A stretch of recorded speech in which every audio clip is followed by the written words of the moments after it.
Texas! He's a 10. I choose this family.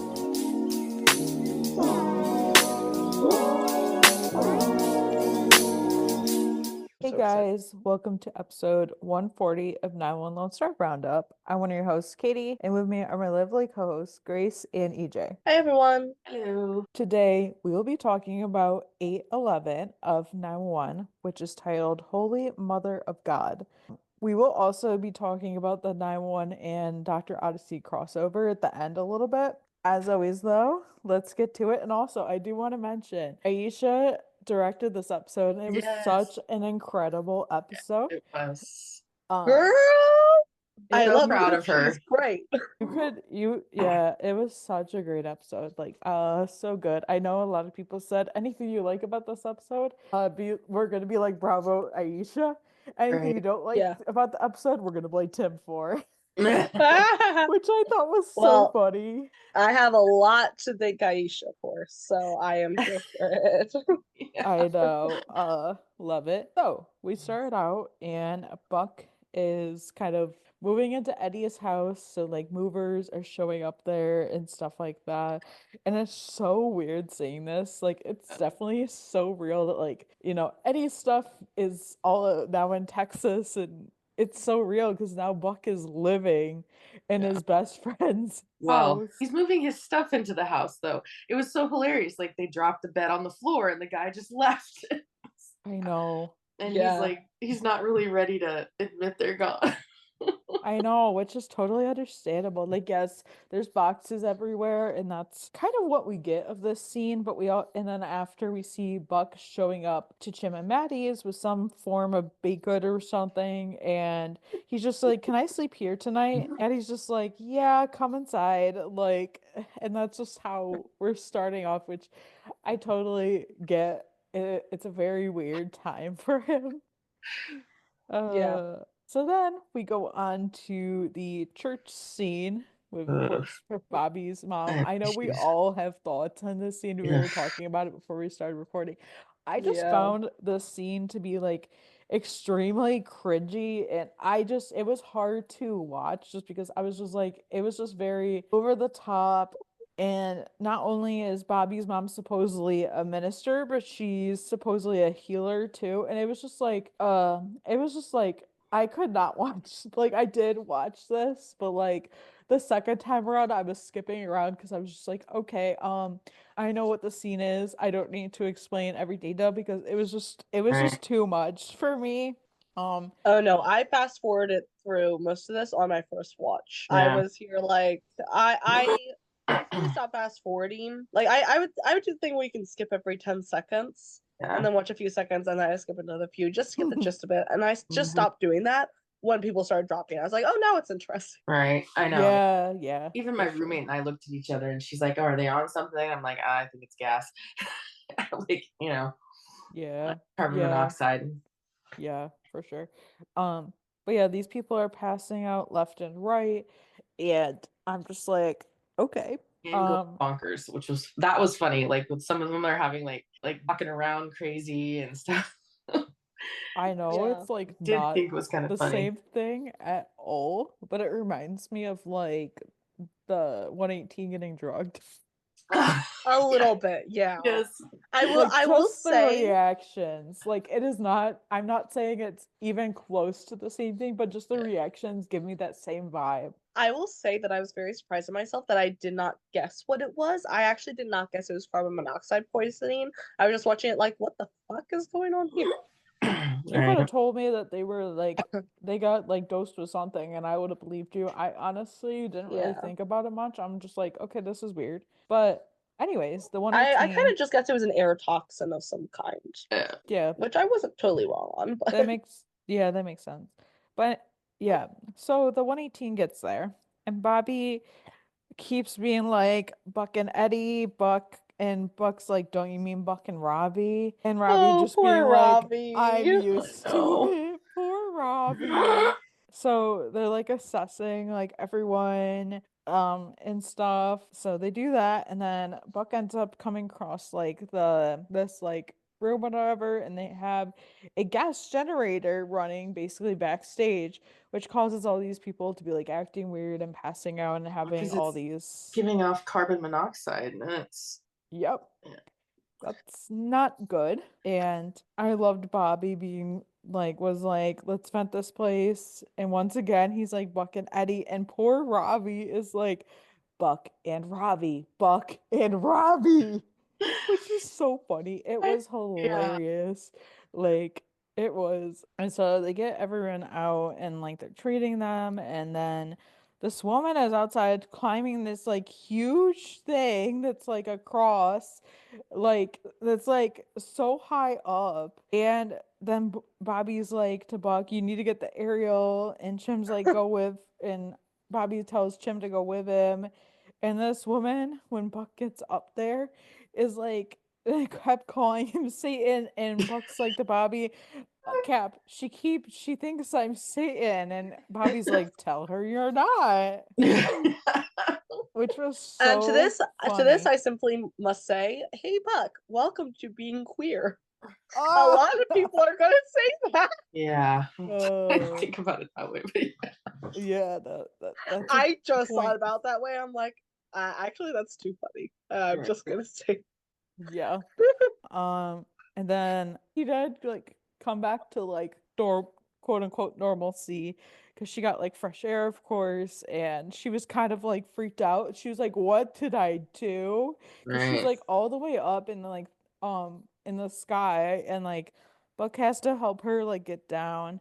And I love after when Hen and Bobby are like just standing there next to the truck, and Hen like says about Bobby's mom, says like before they even know the context, and says how like she's kind of something, isn't she? And Bobby says, yeah, she's something, all right. And then Bobby's mom gives like them a megaphone that she had taken because she was like talking to this woman when she was up there trying to convince her to like take Buck's hand and stuff. Mm-hmm. And oh, she like gives it to Bobby, and she tells him he looks good, and Bobby's like saying how she does too. And after Jim asks if he knows her, and he says, I used to, and basically says, that's my mother. And I love everybody's Yeah. silence at that point. Nobody said a word, but they all had that Right. look on their face. I know, and there was like a joke, even yeah. like Buck turning around, like when he said that, and he's like, "Grandma." It was just that, I like, know, somebody saw that. yeah. I was like, "Oh, Yeah. that's hilarious." That was so funny. Mm. Oh yeah, that was a scene. Yeah. But then we go to Buck with Chim and Maddie at home again. She is going to bed, and Buck is talking about making banana muffins in the morning, which is super sweet because G is Oh, like, I love banana and stuff. And then Chim is like, oh, we're staying another night. And Buck's like, unless that's a problem. And Chim's like, no, I just thought you were moving to Eddie's house, not ours, which I found very funny. That was kind of funny. Yeah. And then Buck says he doesn't have to stay another night. He can get like a hotel. And Maddie's like, why would you do that? And Maddie says how she likes having a strong man in every room in her house, like right now. mm. And which that really hit. And Bucks tells Maddie that like she's not coming back. Brayburn can't hurt Maddie anymore. And Maddie tells Buck that eventually he will have to sleep in his new place. And Buck says how that might be the issue because it doesn't feel like his place. It feels like Eddie's, and it's just a reminder that Eddie is not here anymore. And Maddie tells Buck basically, you need to make some new friends. Right. Like you need to put yourself out there, which is totally true. He could use to make some new friends. Yeah. I will. There's a lot I have to say about Maddie and her advice as of late, but I will say that she was correct on this. Yeah. Yeah, because it's gonna come to the point where he might be sleeping on everyone's couch because he's too afraid Yeah. to sleep at his home because it's Eddie's, and it's just a constant reminder he's Yeah. not there anymore. Yeah. I mean, I'm dealing with the same thing right now. You know, with my friend moving out, and I'm getting ready to move into her place. It's like, oh, and especially because she's leaving some of her stuff that she can't take with her, for us to use. And it's like, oh, okay, I'm gonna see her everywhere, and then but then she's not there, and so it's gonna be weird. So I get where Buck's coming from, but I also am glad that Maddie said that, because that's one thing I think we've all talked about in the even here on the podcast several times, that Buck doesn't have any friends outside of the 118, and he needs to get out there and have social life outside of the firehouse. So. Yeah, definitely. So then we get Bobby and Athena like at their house that they're building. They have to like make some decisions, so that's why they're there. And Athena wonders when Bobby was gonna tell her that about his, basically she says about this, and Bobby said that he just did, and Athena's like, when were you gonna tell me your mother wasn't dead? And Bobby's like, he didn't say she was, but Athena just assumed based on the way that Bobby talks about her or doesn't. And Bobby says that he doesn't want her in his life. And then he tries to deflect from, the situation by saying that they have to pick a countertop, like it has to be done today. And Bobby says he doesn't speak to his mom because when he does, he gets this kink in his neck that lasts for about a month. And he says how she's a fraud and a con artist and it's embarrassing. And I get that. And then Athena asks, like, when's the last time you spoke to your mother then? And Bobby says how it was right before he and Marcy, right before they like were gonna get married essentially. And Marcy wanted Bobby to invite her to the wedding or something. So they had my help or something. He went backstage at one of her things and it was like 3 seconds. They fought about something. And then the last time he had heard from her was when the apartment fire happened, and received a condolence letter on a official Anne Hutchinson paper, like official stationery. And he didn't read all of it How because warm and fuzzy. yeah, agreed. But he didn't read all of it because he thought at the end there would be a pitch for a donation, Probably there which would be. totally, yeah, I would be surprised. Like it's just like the fact that this is your son and what he literally lost, not just his wife, but both of his children. You literally decide to send a condolence letter on your friggin' professional stationery. Like that's something. And Athena says that his mother doesn't like he doesn't think it's the right time to um mend fences. And Bobby is like, why would you think that? And Athena thinks there's a reason that they got that call. And maybe there is, but Mhm. there was like some comment about like, that's your mother. And I was sitting there watching the episode and I'm like, blood Absolutely not. don't mean shit. Yeah. Like, if you don't have a parent in your life or any relative for that matter, there's obviously like a reason. And like protecting your peace is so important and it's valid. And just I hate the when people like make the claim of but they're family. Family don't mean shit. Like I have family I love, but also I have family that I don't really talk to. And Mhm. like that's that's valid. And it's I don't it's like one of those things where it's just like blood don't mean shit if you're not being treated right. Mhm. And you got to do what's best for you because it's just not it. I, it's Yeah. eh, Yeah. I mean, he's had to protect himself for a lot, and he doesn't have to have her in his life.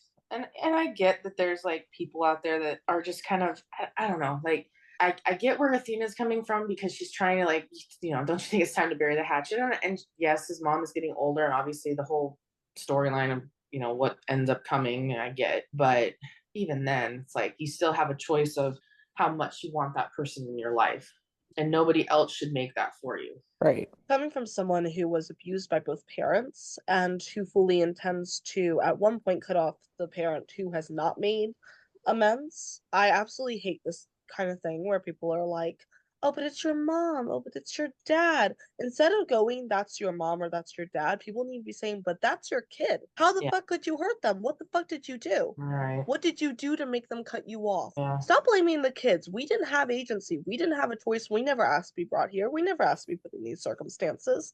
Mm-hmm. Right. So like this kind of thing just pisses me off.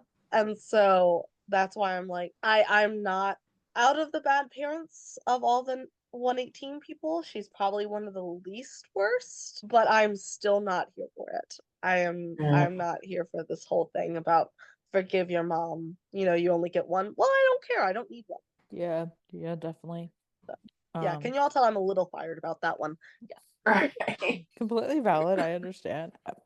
So next scene, we go to Buck and Robbie at the firehouse. Buck is like complimenting how Robbie cleaned this window, and Robbie is kind of like suspicious and wondering like why Buck is being so nice. He's like, "Are you asking to borrow money?" And Buck's Ah! like, "No," which I would totally have that response too. Like, "What do you want?" And then he's like, "Are you pranking me?" Because you know that has happened before. And Buck says how he thought it'd be cool for them to hang out sometime. And Ravi is, like I said, he's suspicious of this whole situation. And Mm-hmm. Buck says, it did take me some time to warm up to Eddie. And Ravi's like, how long?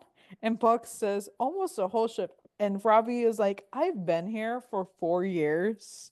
Right. Like, Yeah, I know we think of Robbie as still being the probie, but he has been around for a while. Yeah, and yes. I mean, so I will say that since Robbie has not fully been on the A shift for a long time, I can see like the relationship is not as strong, but still, 4 years. He's definitely worked with them Yeah. for a Yeah.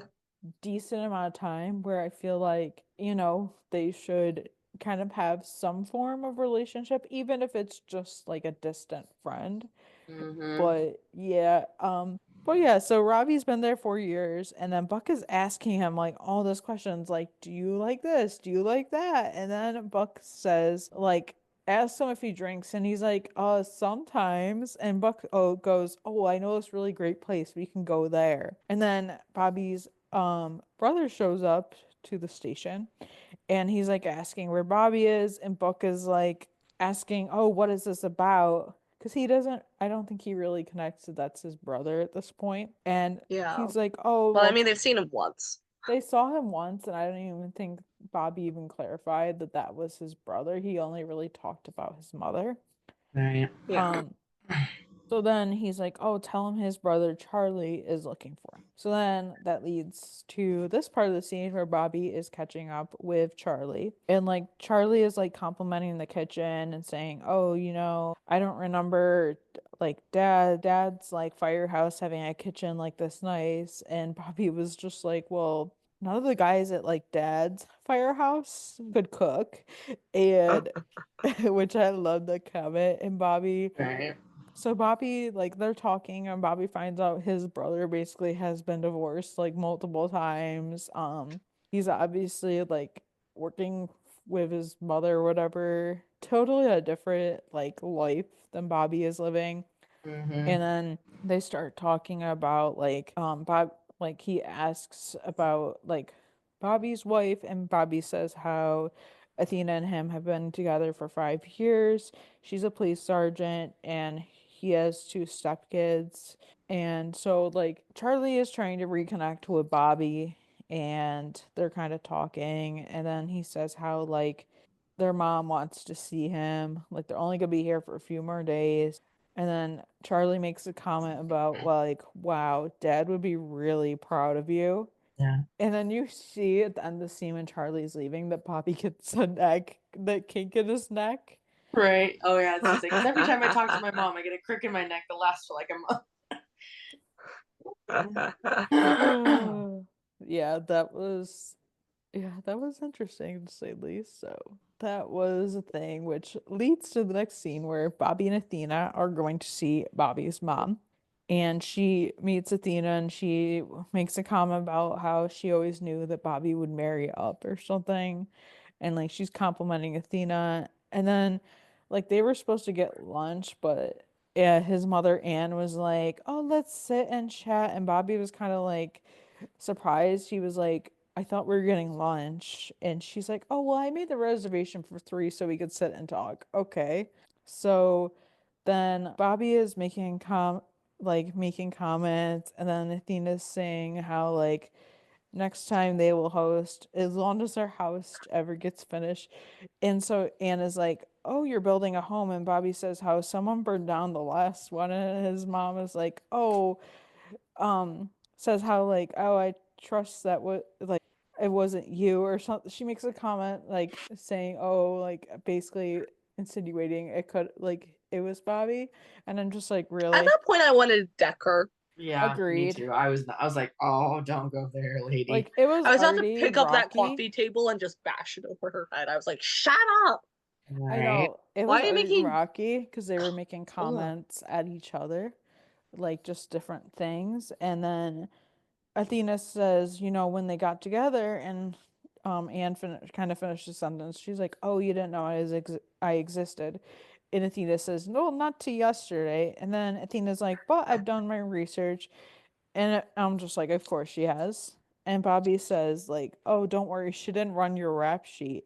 And Athena's like, "He's joking." Oh, he definitely is not joking, Athena. Um, but yeah, no. Anne's like, "Oh, I don't think no. Oh, I know he's not because Bobby has always thought she was a fraud."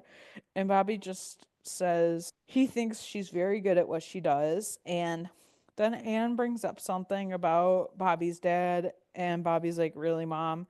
And Charlie was like, I thought we weren't gonna mention him. Like, I thought we weren't gonna mention him, Yeah. today." It was about Essentially, then that I realized, did this actually like was this her idea or was it his? It's about when I yeah. started thinking, I'm like, Yeah, because like it was very like heated, and there were just so many things. And then Bobby makes a comment about, like Dad's not here to defend himself, so like let's not talk about him, which that's totally fair. yeah. Um, Like his dad sort of sucked too, but like the dad is not there to defend himself in this scenario. Right. it's one of those things where I get Bobby's feelings. It's very complicated, but like, yeah, let's not bring that up. And then the comment comes up of like inviting him, and Anna's confused on it, and then asks Charlie, "Oh, so you're the one that told them that like I invited them here?"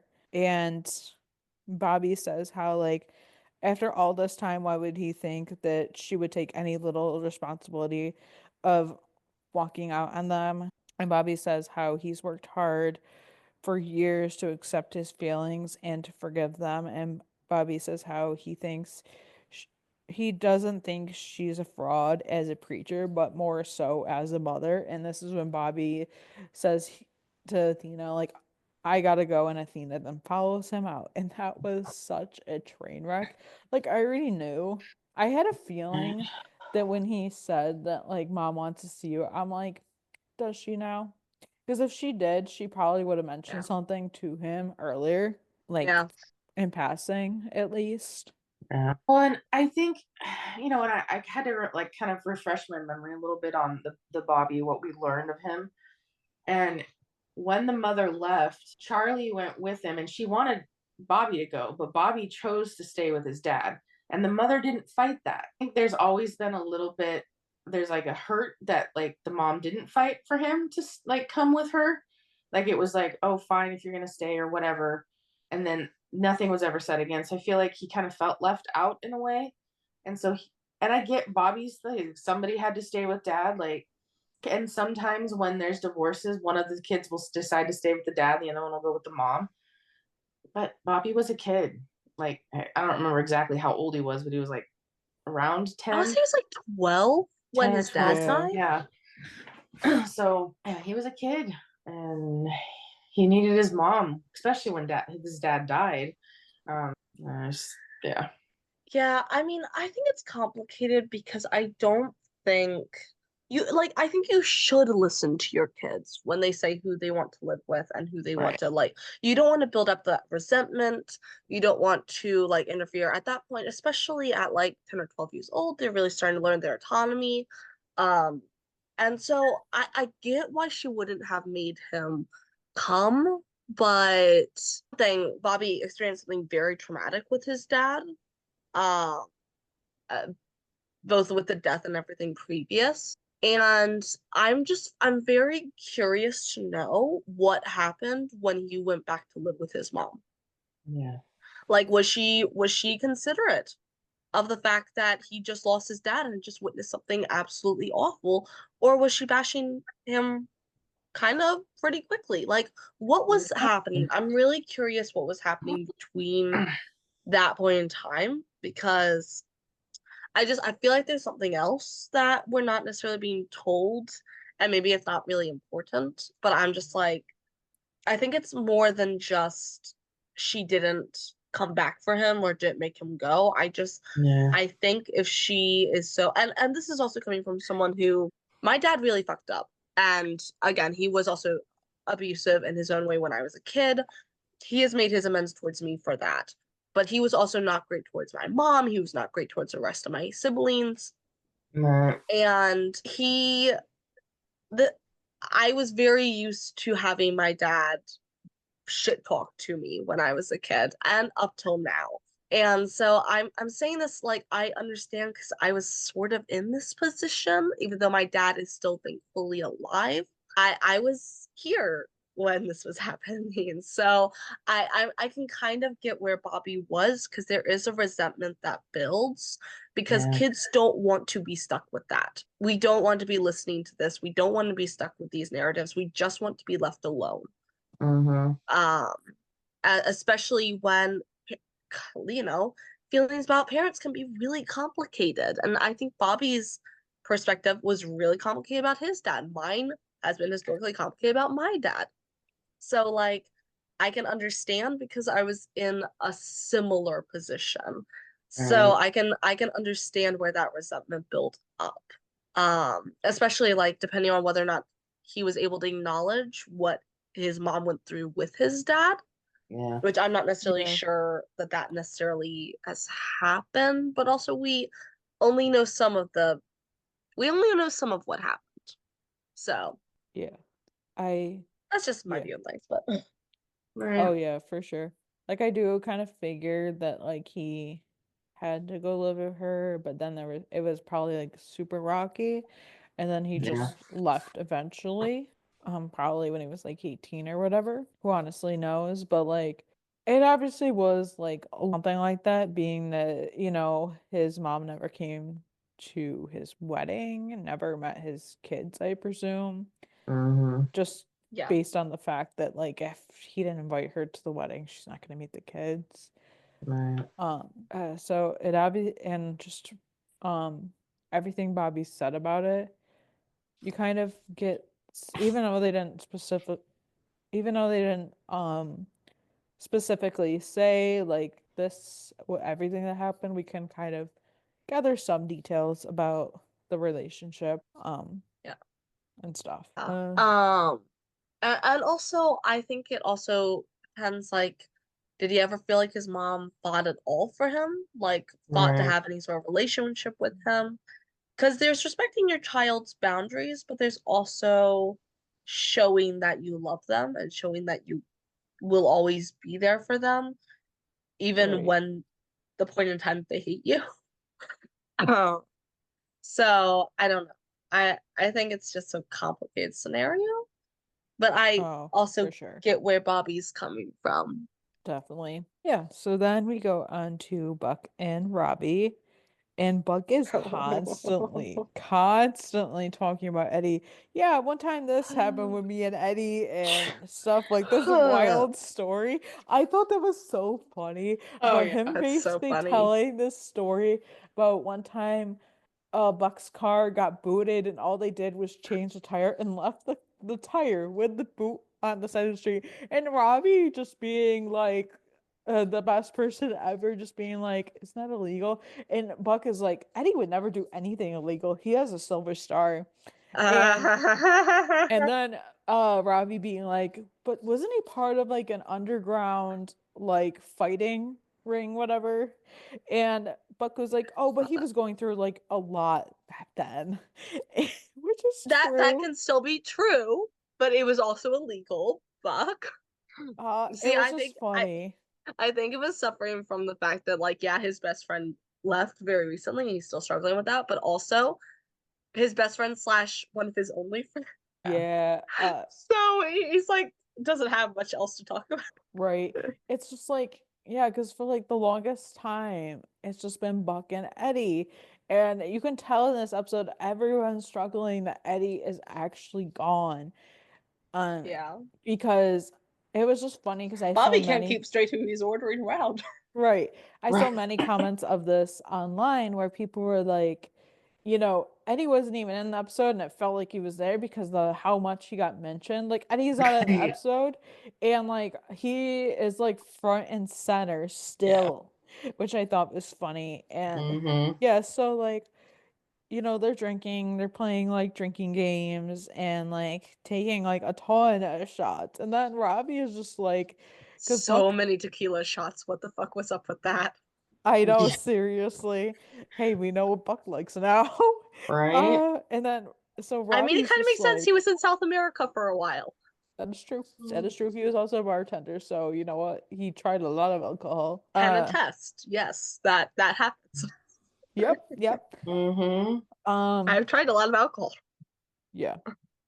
Oh yeah, that's like anybody in like service industry and food service jobs. Like you try everything. Like me working in a bakery, every time we have something new, we Right. always try it. And just in general, in my store, we have like literally meetings or like gatherings where we just try food. It's just how it is. So yeah, that Right. makes sense. Yeah, you have to, because if a customer asks, well, like, well, what does it taste like, or how does it feel, or Yeah, you need to know that. Right, exactly. exactly.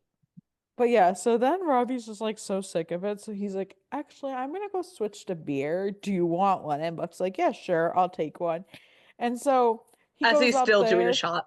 Yeah, Right. of course. And then so Robbie goes up there, and okay, this whole episode, I knew what was going to happen. Like I had a I'd already feeling. heard. Okay, I was waiting for this. I was like, oh my god, he's coming.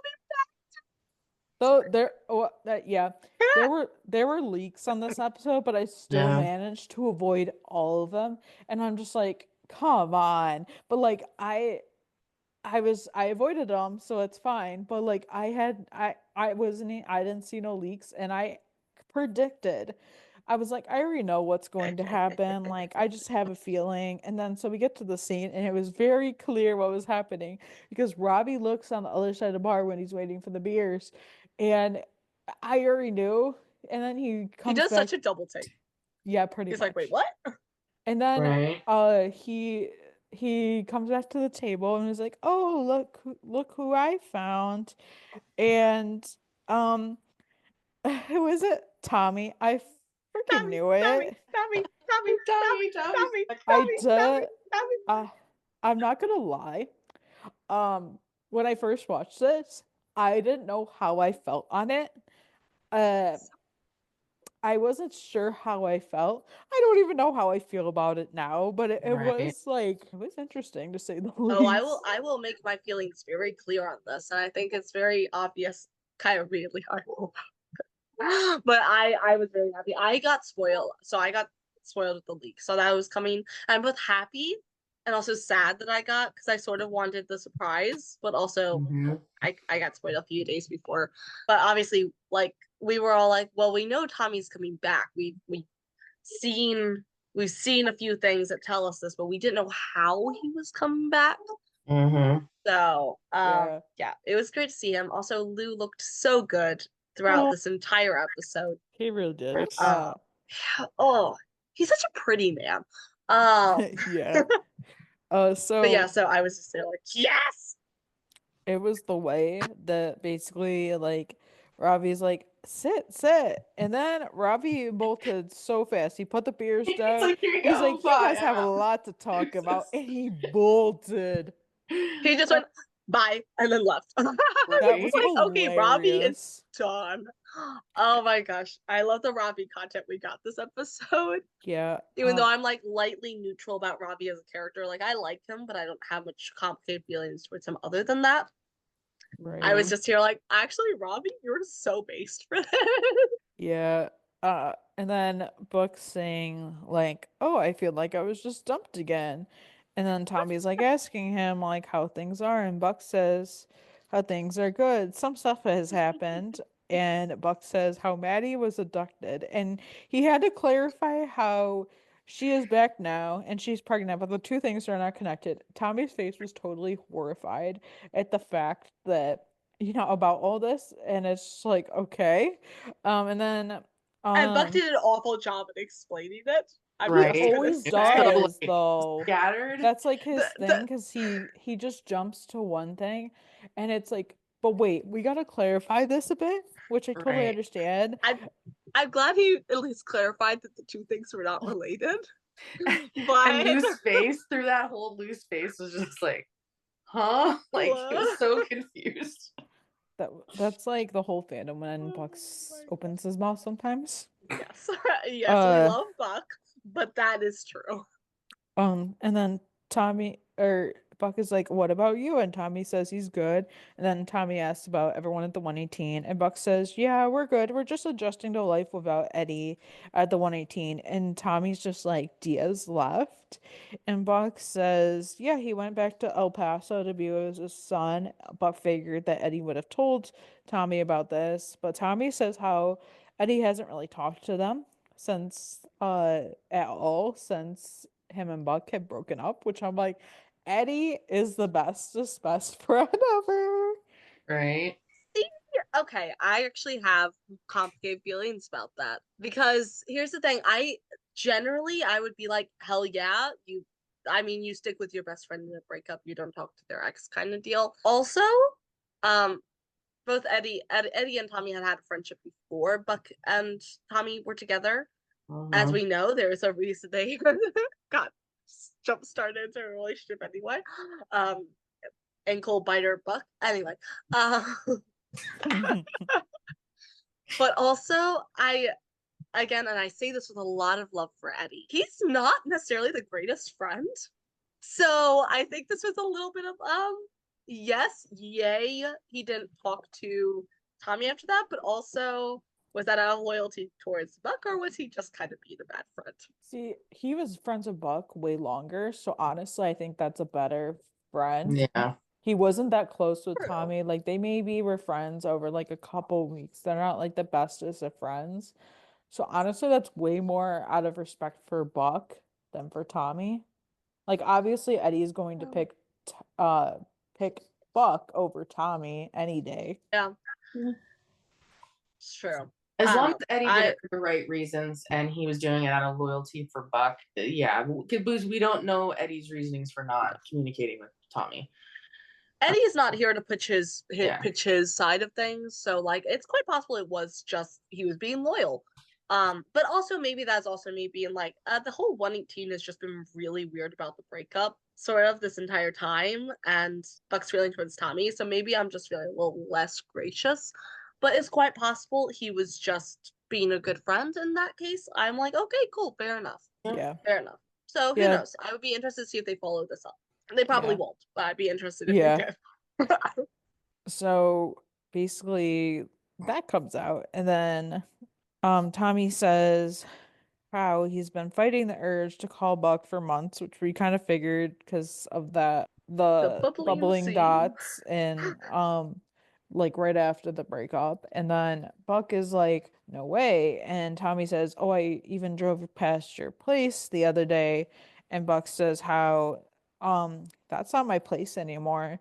Like my lease at the loft ended like 3 days ago. And Tommy's like, "Oh, you got a new place?" And Buck says he did and asks if Tommy wants to see it. And I already knew where this was going. And I was a little here for it. And so then Oh, we I'm get fully here for it. Oh yeah, yeah, I for have sure. complicated feelings on this, but like I Mhm. do like it was good. So Buck, I'm sure we'll talk about the whole complicated feelings and things later, but yeah, I'm oh just for sure. So Buck and Tommy go to Buck's new place. They're totally making out. It was totally like Tarlos in season one. 102, yes. One and it two, reminds yeah. it It was reminds me of totally Turtles. that vibe, which I loved because Oh yeah, that's such an totally. iconic scene. So like totally. They're basically Um just devouring each other in the hallway, and I'm like, okay. I mean, a okay. rug fell on Buck's head, and he did not flinch. I'm I'm just here gonna for it. say. I'm here for it. And then it's like they're making up, but then Tommy realizes this is like Eddie's place. And Buck says it was, but he's subletting. And Tommy says, how I love what you did with the place. When it's When not there's moved into literally it all, their nothing boxes everywhere. unpacked at all. Oh. And Buck asks if he wants a tour. And so they continue to make out. And I'm like, I loved the scene. I know people They're that don't crashing into necessarily ship them walls. were like jump scare.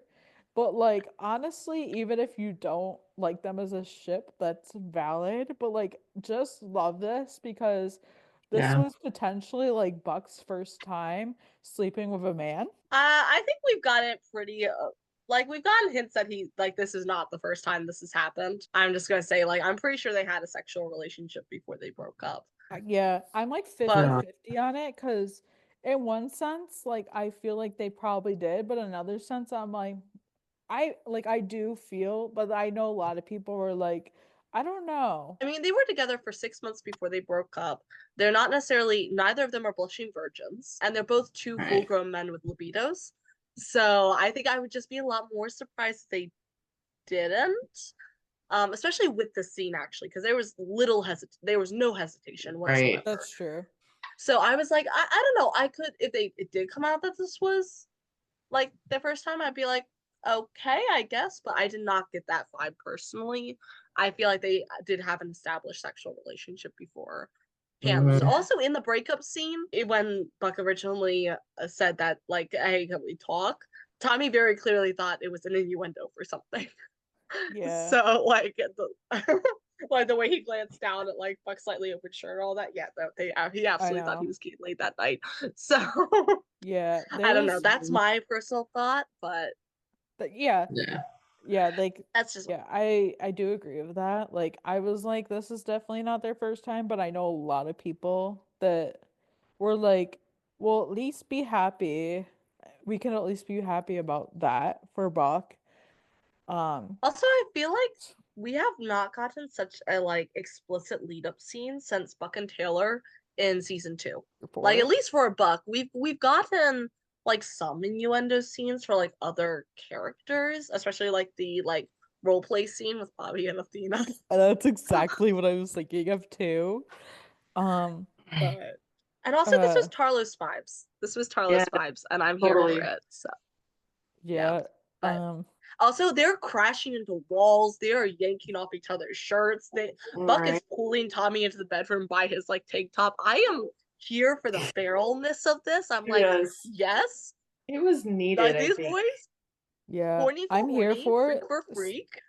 I'm here They for fucked it, nasty. especially for the fact that we might not ever get a scene like this again. The Mm. only reason I say that is because I know that like Lou personally does not like these types of scenes. I feel like he says that, and I think he says that because for a lot of the like stuff I've seen for his characters in previous works, it seems like he only takes on a sexual like connotation for a lot of his works. I feel like he'd probably be fine with it as long as there was like more depth. Yeah. I don't Yeah. know. That's just the impression I've gotten from him. But Well, also, I am totally here if this never happens again. Like, well, Right. I just I am mean just here for the that ride. like he has said that like he doesn't like these scenes because they don't really advance the story really, True. This which does advance I the definitely story, so understand. that's something. It does like I think it's more like if it's needed for the scene, he's not gonna like refuse it, but Yeah. like it's not necessarily needed for like every episode.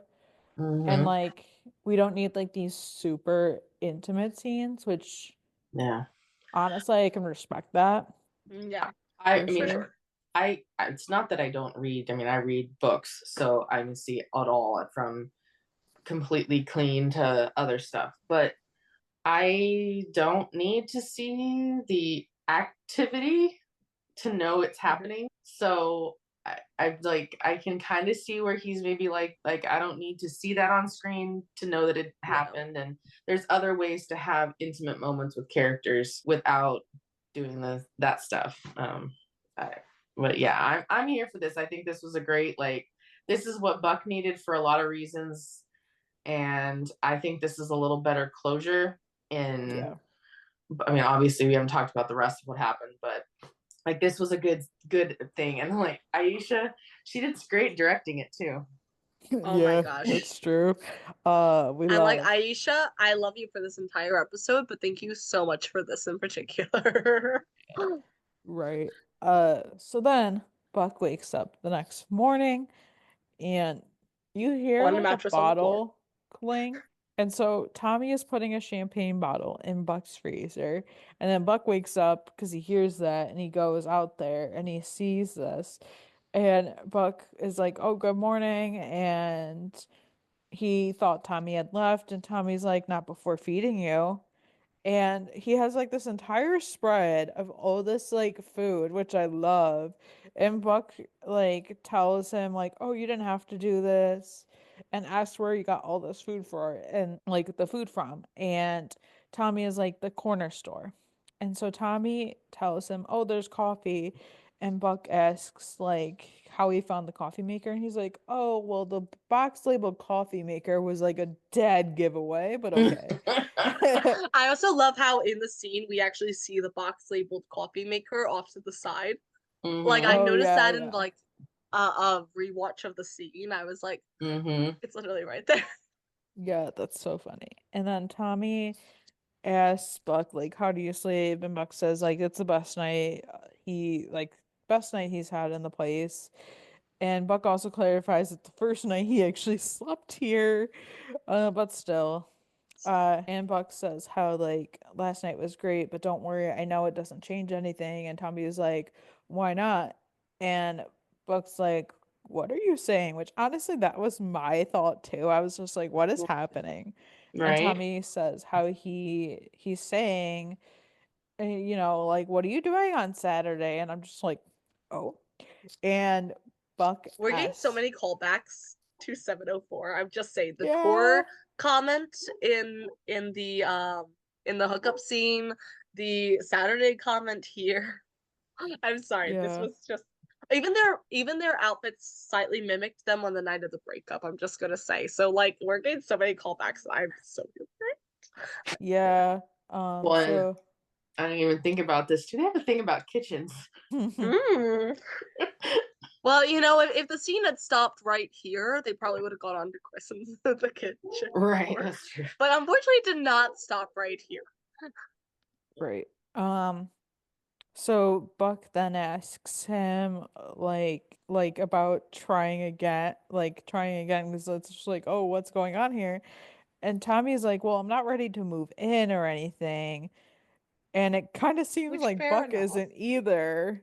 And Buck asks him, like, Buck is like asking him if he's like not worried about Buck breaking his heart anymore. And Tommy is like, "Well, not as much." And then he makes a comment about now that the competition is out of the way. And I'm just like, he did not just say that. No, no. And Buck is like, "Wait, what do you mean the competition?" And Tommy like thinks he's joking. He's trying to joke, but it's like not a joke. And Tommy You can tries see to that like it's an actual yeah, and Tommy tries to brush it off, saying like he's mostly kidding, and Buck keeps asking about it. And Tommy's like, "Never mind, forget about it. Like, forget I said anything." And Buck wants to know though about like what he meant. He's like, "The competition of who?" And Tommy is like, "Come on, Evan, like, don't make me say it." And Buck is like, "Wait, Eddie?" And Tommy is like, "You're living in the guy's house." And Buck says, "It's not his house. He was a renter and he's straight." And Tommy's like, "Okay." but and the way he said he's like, okay. He was Uh, scoffing a little bit. I'm like, okay. Skepticism there. yep. And then then says how he doesn't have to sleep with everyone he has feelings for, and he doesn't have to have feelings for everyone he sleeps with. But that one hurt. And Tommy's like, He was got aiming to it. hurt, and he did. And Tommy was really hurt, and you can see it in his face. Yeah. I know. I And felt Buck realizes, when he said, it's kind of one of the sayings we've all been, I'm sure, been in one of those situations where you say you speak before you something think. because you're pissed or you feel a little annoyed or hurt or whatever the situation is, and then you realize after you said it, oh shit, I fucked up. That was really not it. And that was kind of Mhm. like Buck in this situation because Buck Right. realizes that came out totally wrong, not how he intended. And he asks Tommy like what's happening, and Tommy says, "Oh, I have a shift later," and he leaves and thanks Buck for last night and says it was fun. And I'm just like, oh, here we go. We just it almost felt like we went through another breakup because here we are. It does. Uh, Okay, I have so many thoughts on this. And I'm just gonna say I will have more thoughts later, but I'm not actually upset at all with how this scene happened. And yeah, that's same. for a couple of reasons. First of all, love seeing Tommy back, love seeing them get together. Also, I'm just gonna say, for multiple reasons, and in the best way possible, they remind me a lot of Tarlos. Mhm. Tarlos also had a breakup era. They also had Yeah. argument areas. They have hurt each other with their words before and all that. Yeah. They are reminding me a lot of how Tarlos went down, which is why it actually gives me hope for the ship. But that's a little further than I mean to go right here. I'm actually really happy they're bringing this up. With the whole Eddie thing, Mhm. because they are looking straight at the audience and they are like, we are tackling this. We Yeah. are saying what needs to be said about it, and we're gonna leave. Right. So Tommy and Maddie in the later scene are both sort of playing the audience right here. Yeah. Like bringing up, uh, suspicions that Eddie isn't straight, which so far as we have been told, he is. Right. Like you can headcanon whatever you want, but so far we have been told directly multiple times that he is straight. Mhm. And so, you know, Ryan literally looked at the camera one of the episodes. It was like, I'm straight. Anyway, Right. but we're also tackling the whole, Buck obviously must have feelings for his best friend, which is a complicated topic Yeah. between a lot of people, and I'm not gonna delve into the whole buddy shippers thing. But it is a thing that needs to be addressed. And Yeah. so I am glad they're addressing it. Mhm. And I honestly, you know what, Buck and Tommy are great together. They just have really bad communication and they need to work on that. But they are setting it up, so they're gonna work on it. Yeah. Well, and I think, yeah, I think you're right, and I think we've had situations like in other series where this kind of happens, but we've had com conversations as well as like we've seen interviews with like Tim Minear and some other people that have basically said like at the beginning, like when they brought Tommy back, like they were seriously considering having him going after Eddie, and they decided against it. And having Eddie's situation change a little. So there's all Well, these it's more things, like Ryan wasn't into the storyline, that too. but Yeah. Which I Oliver know a lot of people was. have I know a lot of people have gone after Ryan for that. I would just like to say that it does not mean Ryan is homophobic. We do not know Right. his feelings as far as that goes. It's okay to not be comfortable doing something. In fact, you Mhm. Right. should not be uncomfortable doing something. So he Right. can be Right. absolutely in support of the LGBTQ community and still not be comfortable playing a queer person, and that is okay. Agreed. I'm just gonna say, as a queer person, that's okay. Right. So yeah, Yeah, and that it isn't.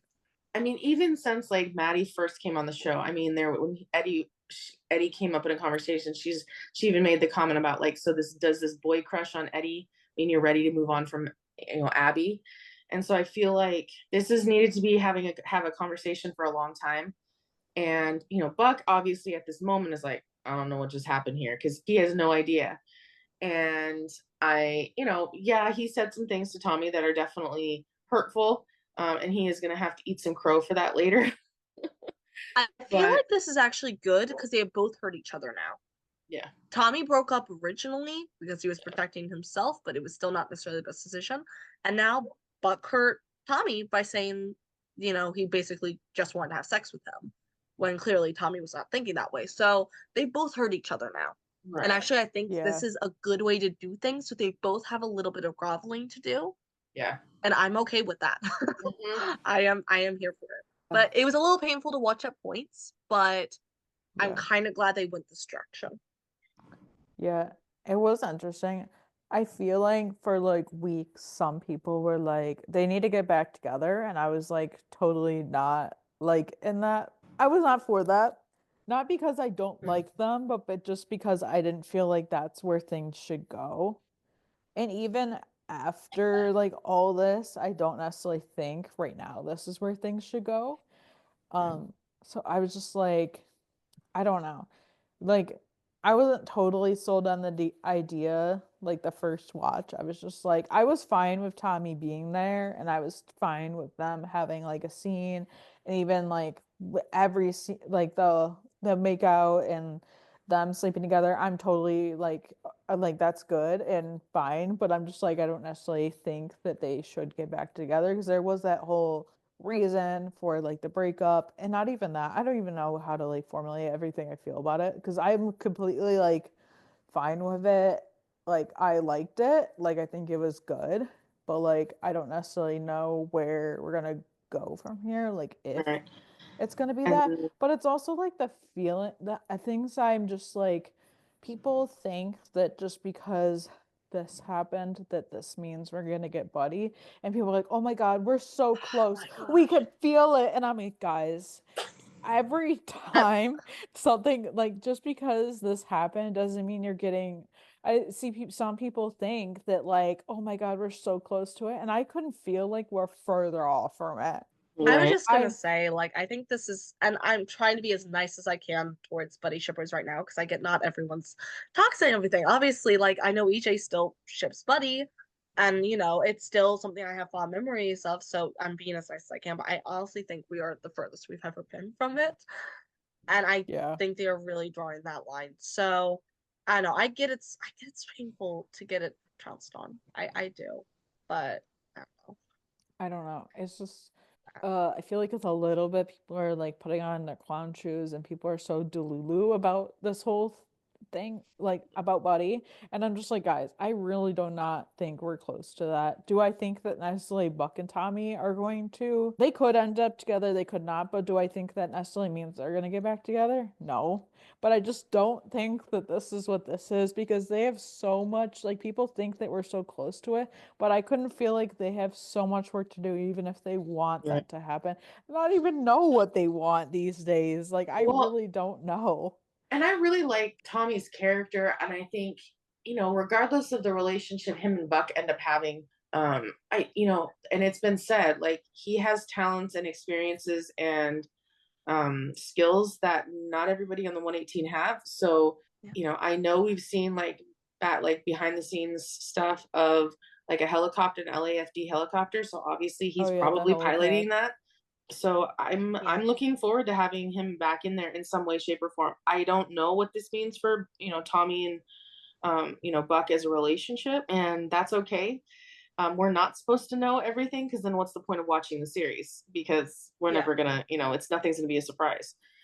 Yes, Right. I'm still a fan of Buddy, and yes, I can see where some of the fans are coming from, like, oh my god, we're so close, and I'm like, yeah, but no, Eddie's got his own stuff he's got to deal with right now, like moving back to the toxic place he never wanted to be, just because Chris is there, like that's he's got to unpack that and deal with that before he can even deal with anything else. And I know we're gonna get a few Ryan scenes. Like from what I understand, Ryan filmed the bulk of Eddie in Texas in January, which is why the last month or so Ryan has been like wearing, having a beard and because he hasn't been filming. But I know he was on set the day that like Aisha was doing a lot of the like directing. So I think that was like more for support for her, which was awesome because it shows how much they're like the cast is a family behind the scenes. So yeah, I don't know, and I'm here for whatever it is, and I'm just glad that Buck is like feeling more himself in Eddie's what Eddie was Eddie's place, because that's like the whole point of this kind of storyline is he needs to be comfortable where he is. And there's a saying that I hear a lot, and it's like bloom where you're planted. And he chose to give up the condo or his loft or whatever you want to call it, and he's choosing to sublet Eddie's place. So he needs to make it his own. Um, and I get what he when he talks to Maddie, like what his concerns were and why he's like, well, if I do this, then it's like they're never coming back. Well, that still doesn't mean they won't come back. It just means when they come back, if they do, it's going to look different. That's all. Yeah. Yeah. I know that there's behind the scenes photos of Lou filming in the same area that Buck and someone else I don't remember were filming, but they're like photos, they're not together, but we realize it's like, oh, they're at the same building. There's of course there's the stuff about the helicopter. I've heard theories that Buck's gonna be the one to call Tommy for help this time. Obviously the large section of the fandom was going, crash that helicopter, because we like eggs. I am here for crashing the helicopter and getting an egg scene where Tommy cannot run. But I don't know, I'm obviously we all know I want Buck and Tommy to be back together, and I really think we are heading in that direction personally. This is very classic setup as far as that goes, in my opinion. Uh, but also, I'm also just here for learning more about Tommy. Like, we had the cool, confident pilot in season 7. We have a slightly messier version in season 8. He's insecure. He's a little bit jealous. That's okay. That is him as a person. I'm interested to see how this like gets elaborated on. Obviously, we have more of the episode to talk about, but this is the last time we see Tommy this episode. I just think that we have a lot being set up here. I'm really excited to see what happens. Mm-hmm. Yeah. I'm interested in, yes, like we did kind of talk about some things that happened with the breakup. Wow. I just don't know how I feel like about it going forward yet, but we'll kind of see. Um, and it's not the first time that one of Buck's exes has resurfaced. It's a very complicated thing because Tommy is loved by, I would say, the majority of the fandom. And that's a personal choice. I won't really say anything on that because, that's whatever you want it to be, but it is interesting. So then we go to our next scene, which is very That was weird. interesting. It Oh was my gosh. I actually loved the scene. I'm going to be honest. I loved it. It was good. I think it was very like good for like storytelling purposes too. Like it was like a good call for that aspect. So the 118 essentially like the call center gets like this call. It's like a robocall from a medical alert pendant. So the 118 gets there and this guy has like basically collapsed near his garden and stuff. They're like thinking he had a heart attack or something and stuff, but like, and he's like clutching his chest, and then like Hen's like saying like, oh, he has angina from like probably overexertion or something, and then so they're dealing with him, and then all of a sudden you see something sit up in the garden, and it's a person, and Wait, it what? was. I was just like, I was getting flashbacks from so many things right now. And this is like totally a nightmare. And it's like the dude's wife, and she was buried, apparently. And they ask, and they're like, so now they're assessing, not only assessing him, but assessing her. And they're asking, like, the last thing she remembered. And she said, oh, they were eating sweet potato soup, and it tasted funny. And she felt dizzy after. And then Hannah's like, was it a bitter aftertaste? And did it burn going down? And she's like, yeah, it did. And so Hen's like, oh, it sounds like cyanide. And she's like, cyanide. And so Bobby tells Robbie and Buck to restrain Elmer, which is the dude, and basically tells dispatch to get LAPD to the scene. Then this guy, like, they're like, oh, this one is not fake, like, basically, because he has a heart attack. And I already knew where this is going. So they, like, try to revive him, but, Yeah, I knew with that he was gonna be dead. I just knew that's where the scene was gonna go. And then like after the fact, the woman is telling Bobby how he's been trying to bury me for 42 years. I should have got out a lot sooner. And Bobby tells her like she's out now. This was definitely important for Bobby because it's like a way to think about his mother as well. Stuff like Yeah. even if he doesn't, like he obviously when you're a kid and your parents are going through different things, you have a totally different perspective than obviously Bobby's mom did.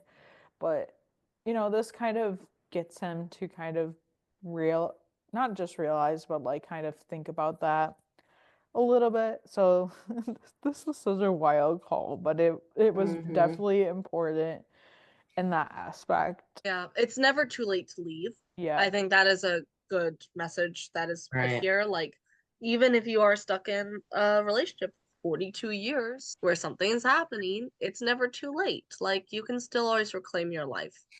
I don't care if you have 6 months left of your life, you can still make that 6 months left of your life Right. worth it. Like, there's always a reason to leave a bad situation. Definitely. Yeah. Um, for sure. But then we get Buck talking to Maddie, and Buck is This like, was a scene. this was for sure seen. So Buck is saying how like Mm-hmm. what what even is that supposed to mean? I'm living in Eddie's house, so that must mean I'm in love with him.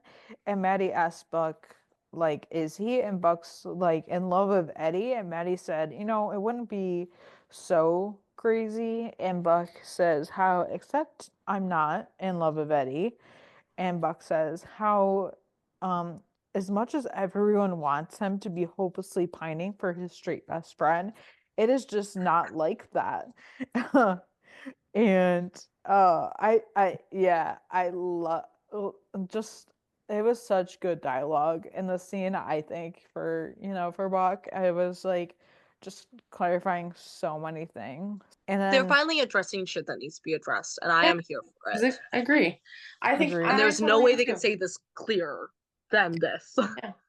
Yeah. Buck needs to unpack his feelings because he's struggling with his friend leaving, but is he struggling with his friend leaving, or are there deep down something that he didn't know? And I know there's been comments, and I think Tim or somebody on the writers team has said, yeah, we've written them that way the whole time. And that's fine. Like, they can be best friends and you can love someone. And I know that the English language only has one word for love. So it's very difficult to explain the love of a friend versus the love of a significant other versus a love to a child and a love to a friend. So it's hard to differentiate between them. So I think he just needs to, like, why did he do what he did? Why did he choose to sublet Eddie's place? That was to help Eddie. Why did he do it? He needs to unpack that. And I know, Maddie has teased him about it before. And, and maybe she's right. Maybe she's not. And Eddie needs to do his deal with his own stuff. And I don't know where this is going, but it needs to be unpacked. Like you guys said, like we've needed it for a long time. And Yeah, I'm for sure. hoping it comes to a point where we get a one side or the other and that's like done, because this back and forth shit is driving me crazy. Yeah, it's one thing to make jokes about like Buck being in love with Eddie or Buck being Chris's, other parent, but honestly, at this point, it's honestly just very annoying. It's just like the joke was funny for like the first maybe like 3 or 4 seasons of Buck and Eddie, but Just now need it's to kind figure of this out. getting old, and I'm just like either be together or don't be together, and let's not like make jokes about it because honestly it's just like I'm getting whiplash for the amount of times that this happens, and not even just that, but like the amount of times that it's like but Eddie's straight, and I'm just like okay, make up your minds of where we're going, like whether Buck's gonna be with Tommy or he's not. Like, can we just make up our minds with what we're doing? That's kind of my thought on the whole I mean, situation. I'll be real. I think my thoughts are a little bit more final about it. And this is like coming as objectively as I can. I do think they've given us the answer. I think this is the answer. I think and know Aisha, even herself said this was their answer. This was them saying no. I know that there was a interview where another interviewer was bringing up Buddy to Oliver Stark and was like, "Well, he's lying, isn't he? Like he might be lying." And Oliver was like, "I don't think he's lying. I think they are saying as much as they can without losing half their fan base, and I think they have really struggled with this. They backed themselves into a position, and now they are really struggling with it. And also, I will just be honest, like side tangent, no show gets interviews every episode like this 911 Oh series does, yeah. and it's always about Buddy.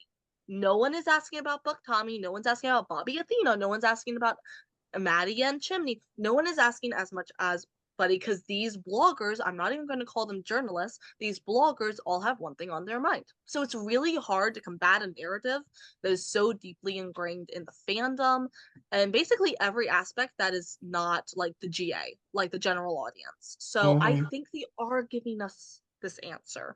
Yeah. And I think would I be okay with a scene where even Buck and Eddie are talking about where Buck's like, "Hey, Tommy said this. I think this is crazy. Like, I love you as my brother. I love you as my best friend." That kind of thing. Because I think this is what they're saying. Sure, I would be down for that. But I think saying that Buck does not know his feelings necessarily is not necessarily giving Buck enough credit. Like, I know he just realized he's bi or whatever. Like, Buck himself has not said the term, but it's generally known as like he's bisexual. But I think that like yes, he's oblivious and a little bit of a dumbass sometimes, but I think that it's taking away a little bit of his like agency and his autonomy to be like, oh, he doesn't know anything about it. No, he does. He's just kind of he's figuring it out. But the fact that Eddie has never played into this for him, other than this is his best friend, I think that says something. So I think we are getting our response. I think people just don't necessarily want to see it. And I that's not definitely you guys. agree. I'm talking about like the rabid Buddy fans that have harassed people this entire time and the bloggers and stuff like that. They will not see it even if it's slapping them across the face. Yeah, I'm really And disappointed it is. Definitely agree. the Buddy fans that are really doing that because I'm like, really, like, why can't we be friends? Like, I think about that song, but also like, Yeah. seriously, it's a TV show. It's fiction. Yeah. This isn't about Oliver Stark's life or Ryan Guzman's life or Lou Ferrigno Jr.'s life. This is about characters on a TV show that will last for, another few seasons maybe, or 5 or 6 more seasons or whatever. And or we may get them for like Grey's Anatomy time and like 21 seasons later, and Right. they're like Buck and Eddie are retiring because they've been in the fire department that long. But I'm like, yeah, I'm really disappointed in how the Buddy fans have gone rabid. Yeah. And I'm a Buddy fan, and I'm really disappointed in my fellow fan. Like, seriously, like some of them have really gone like and ruined it for the rest of us. Like, it happens in many fandoms. Yeah. I don't know. I feel some sort of way about both sides because yes, there are those Buddy fans that have completely gone insane, but there's also like some Buck Tommy fans that have also gone a little insane. I feel like I've now, not seen any of them. Personally, I've just not being very deep in the Buck Tommy fandom. Maybe I'm just lucky. I've not seen any Buck Tommy fans that have gone like off the deep end. I'm sure there probably is one or two, but because there's always one or two. But right, I've not personally seen any. there is a bad Yeah. bunch on both sides. I think side's it is more screaming on the Buddy side because some people on the Buddy side can't even call Tommy by his own friggin' given name. We have to make up all these stupid little immature nicknames about him. And I'm just like, I can understand about Tommy's past not liking him. I can understand that. But we didn't do this with any of Buck's other exes, so I don't necessarily. I think it's immaturity that we're doing this now. If you don't like him, that's fine. Like, don't watch the show or just don't talk about the show. It's just sometimes I feel that it's a lot I mean, so I will say, and I know we have a lot to get to for this episode still, and so I'll try and keep this a little condensed, but I will slightly alter. We have done this before for other Bucks exes. Like the absolute hate that the actresses that have played the love interests for Buck that have gotten, even Eddie's love interests, the same thing, like the hatred that's been sent to them. Granted, some of the actresses have said or done some kind of dubious things, and it's okay to hold them accountable for that. But the absolute hate that has happened is just, it's not a good look. And, do I personally not like some of those characters myself? Yeah, I really, for example, I hate Taylor Kelly, but I don't think that Megan should have gotten the harassment that she got for playing that Agreed. character. This has been, and I've, as someone who has taken a step back from the buddy fandom a little bit, finally realizing like some of the rhetoric and some of the treatment that's just become so normalized. I think this is a problem in fandom in general. I am not saying this is just Buddy. This is a problem in general. The rhetoric and the mentality that so many people just fall straight into. It's a little concerning, and I think we should address that a little bit. Like, do I think this is the worst hate that has happened? Yes.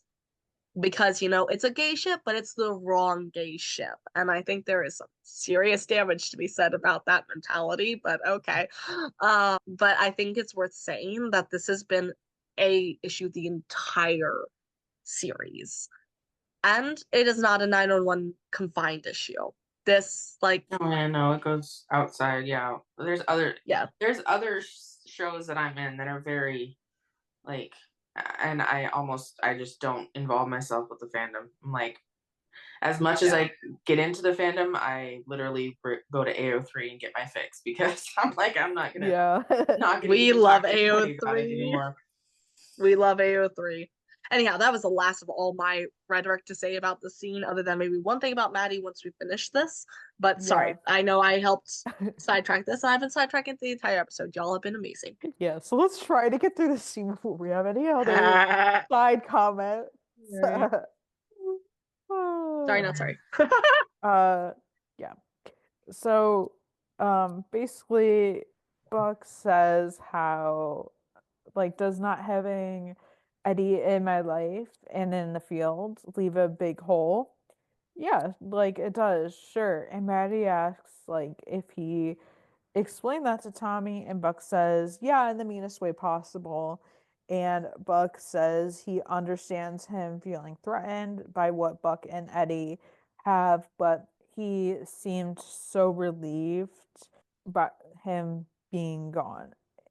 And it pissed Buck off, and Buck felt like he was accusing him of something, and it's what, like, them being together this whole time. And then Maddie doesn't know about Buck, and she says how it sucks, and it was the first well, Buck says how it was the first time he was able to sleep in his place.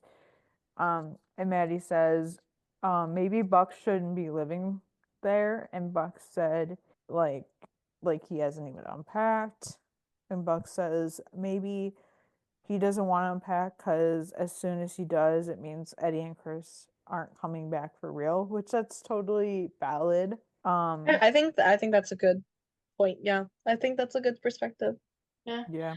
And that's valid. I mean, I have friends that have moved away from me. I've been a friend who's moved away, and I still visit my friends. I go visit my friend every 3 to 6 months and stay at her place for a couple of days. So Buck can still do that. It's not like Eddie and Chris are completely out of his life, but I get where Right. he's coming from. Yeah, so Buck says how he should call him, and Maddie's like, that's what I've been saying. It's not like he moved to Mars.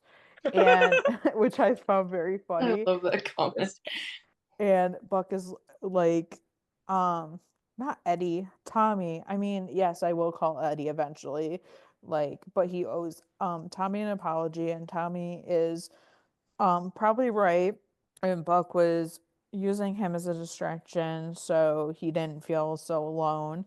And Maddie says that's not a good reason to get back with somebody, and she thinks Buck should learn the lesson of being alone again. And Buck says, "Oh, I hate this lesson." Mm-hmm. But sometimes you have to learn the hard lessons to get to a better place, and Buck definitely is needing that right now. As I will much just say, as painful as it is, sometimes that's what you need. I will just say that while I understand why Maddie said this, I actually think she's wrong. I think that's the wrong lesson. He already knows how to be alone. He's been alone most of his life. He's done the lesson about learning to be alone after his breakups before. It's not that. I think he just needs to learn how to like make friends and how to like maybe resolve his abandonment issues a little bit, but that doesn't necessarily equate to being alone. So I think it's actually kind of the wrong advice. Personally, I'm like, I don't think it's the alone lesson. He just maybe needs to get over his abandonment issues a little bit, but Yeah. I don't know. I mean, I kind of get it in the sense that, I mean, I don't think Buck is doing this. I think that he's not. But some people, they just go from relationship to relationship and they don't know how to be alone. And if you don't know how to be alone, you're not going to get anywhere in life. Like being alone is probably the most important thing to know. Well, yeah, and Buck did that lesson already because he was already jumping from relationship to relationship or hookup to hookup because he was afraid of being alone, and that's why I said he already learned that lesson because he did. Yeah. He already went through resolving that, so that's why I'm like, I think it. I don't think she's like entirely wrong, but also like slightly wrong. If that Yeah, makes I mean, sense. it's good to revisit things, so I don't think it's entirely wrong at all. I think it's good to revisit these like lessons that you've gone through in life, and it's just not necessarily always the best to go back to somebody that you do have a relationship with. Not always, it's not always like the best situation. Like, I don't necessarily think it was bad for them. Obviously, it gave them both closure, and if that's all we get, then it was important. Definitely needs Yeah. to like, you know, open his circle maybe a little bit more, maybe meet people that he wouldn't normally like meet. Because I feel like it's just like being an adult is like, how do you make friends? Like it's so hard. Me, It's so hard, man. What the it's fuck? so hard. Like I've definitely struggled with this for like, so I totally get like it is kind of scary being alone. But so like as an adult, it's like where do you meet people? Well, you kind of sometimes you have to put yourself out there because you're not going to meet everyone at work, school, or wherever you are. Yeah. So it yeah, it is kind of like one of those things as well. I don't know. I'm I'm kind of open to wherever Buck goes. We'll kind of see. Mm-hmm. We'll see. I mean, yeah, adulthood is just hard, man. It's really hard, and It is. making friends outside of work can also be hard. But I think they're not Tommy and Buck to get back together. I'm fully acknowledging that it might not happen, even though I feel like it will. It might not happen, and that is fine. Um, as much as it'll break my heart, it's fine. But even if they do, he needs friends outside of his relationship, and he needs friends outside of work. Yes. Honey, join a book club or something. Right. Like, do I I know. okay. I don't know about that because you know what I picture? I picture Buck being like the only man at like a book club with all these women in like their 40s. Somehow I I just kind of picture him getting adopted by like half the Grammys that will be there, and then like the 40-year-olds are like, oh, now I'm a cougar, I guess. Like, mean he does have I a don't know. type. Oh, he does rather like people that are older than him. So maybe. Yeah, that's funny. So many, I don't even know. So many feelings on that, but yeah, we'll see what happens with that. Bobby goes to his mom and she's on stage and she's like talking about how she's not a healer and this kind of thing. And she's kind of like going through it, obviously, because of their conversations and stuff. But then she eventually collapses and Bobby goes out there and is helping her. And then like he tells Charlie to call 911 and um Bobby's like, stay with me. So then we go to the hospital where Bobby and Athena are, and they're sitting in the waiting room waiting, and Athena's like saying, oh, it was good that you were with her. And Bobby says how seeing her up there or whatever, like he realizes like this is something she was meant to be doing. And she never would have found it if she had stayed married to his dad. And Athena knows that he misses his dad, and Bobby thinks he's the only one that does sometimes. And Athena says how she's like, oh, how's the kink in your neck? And Bobby's like, oh, it's still there. And Athena feels it, and she's like, oh, it's like cement and stuff. And Bobby says how it just means that she's still alive. And Athena's like, Bobby. And I totally get it. I love the like the dark humor almost sort of thing. Like I totally relate to that. And then Charlie comes out and is saying, oh, she's stable. She's fighting with the doctor. And Bobby was like asking, oh, has this happened before? And Charlie tries to like not really answer the question and stuff, but Bobby's obviously calling his bluff. And Bobby learns that his mom actually has cancer. She was diagnosed last year, and Bobby's like, were you guys ever going to tell me? And Charlie's like, no. That was kind of like his mom's choice not to tell him. But when Bobby turned up on the call, it seemed like a sign. And so Bobby eventually goes in to see his mom and asks how she's feeling. And she's like, oh, I'm fine. And she wants him to be like, tell the doctors that he's a LAFD fire captain, and tells them she's fine so she can go to Vegas because she's supposed to be there by tomorrow afternoon. As if that would work. He is a fire captain, but like he has no like authority when it comes to like Right? hospital. Like I love No. how people just think just because you're like you're in this high position elsewhere that you have authority everywhere you go, because that is just not a thing. And then Bobby tells her that she should cancel it, and that he knows that she's not fine. And so she finds out that Charlie had told Bobby about the cancer, and she's like, I did not like this comment, but she said something about, oh, that's gonna ruin your birthday surprise. And I'm just like, what the hell? And Bobby thinks that she should get treatment, and she says how the treatment at this point would be a miracle. And Bobby being like, well, that's ironic. And Bobby and his mom were talking, and they sort of made like amends. I don't necessarily I don't know. I don't really sometimes I feel like we redeem people that should have been redeemed, kind of like the Buckley parents, like they were redeemed, and I don't really think they should have been. I don't know. We're not going to see his mother again, so I don't really, to my knowledge, so I don't really have like huge problems with it. I feel like they both needed closure. Bobby needed like his own closure with all like this stuff, and sometimes closure is what you need. I don't necessarily think she deserved that, but there's also like pieces of the story that were left out. So I don't know. Yeah. I Yeah. mean, I get where he came from, especially, we're talking about the whole faithful thing. And he did say, I don't know how he said it. Like, he's like, oh, I've only been honoring half the commandment, which is, honor thy father and mother. And he's always talked very, not highly of his dad, but he's always been on his dad's side. And so he's never really taken her side. And so I think it's, in a way, like, it's good for him to at least acknowledge that he has shut his mom out, but he had reasons for shutting her out, and he needs to like make people understand he had a reason for it, and it wasn't just because oh, I didn't like her, so I cut her out. There's reasons. But maybe this is an opportunity for him to, I don't know, have something of a final relationship with his mom.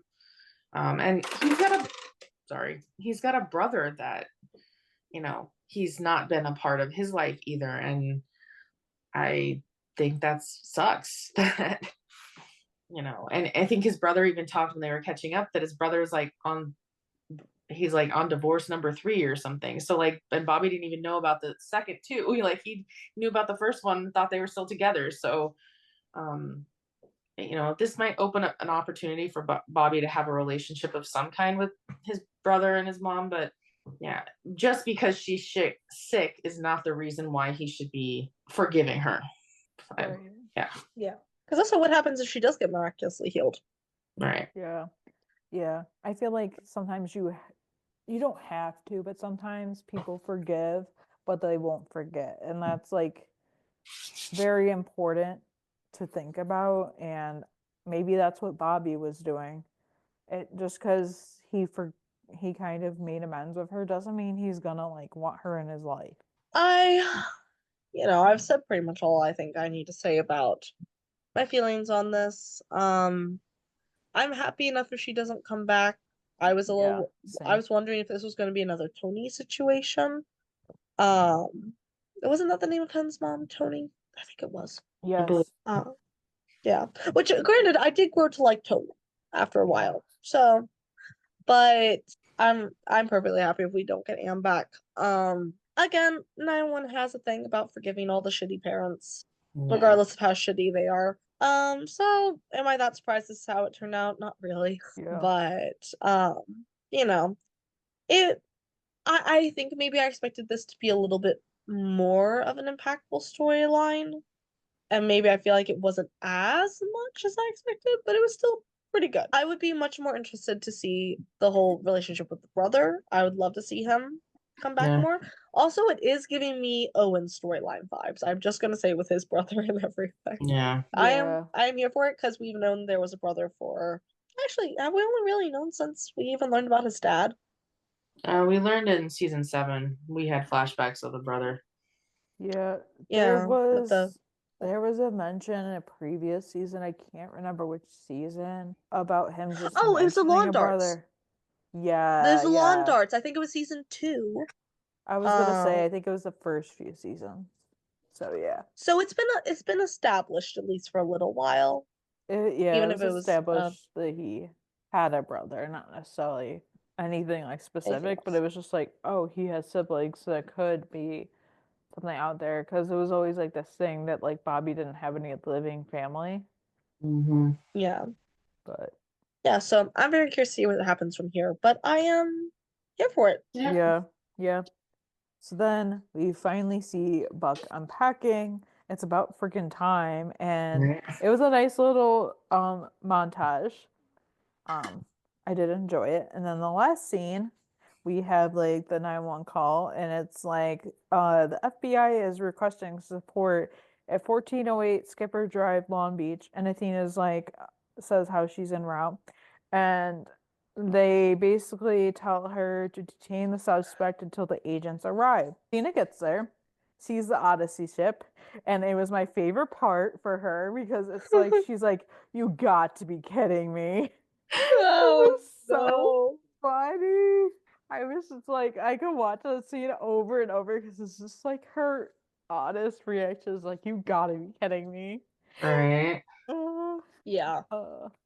I loved it because I was curious when we found out about it because I was like, okay, well, I don't think it's gonna be like I had said that it wasn't gonna be really anything on the 911 side, minus maybe them introducing it at the very end of the episode where Athena has to go there, and it was on that stance for transition wise, it was perfect.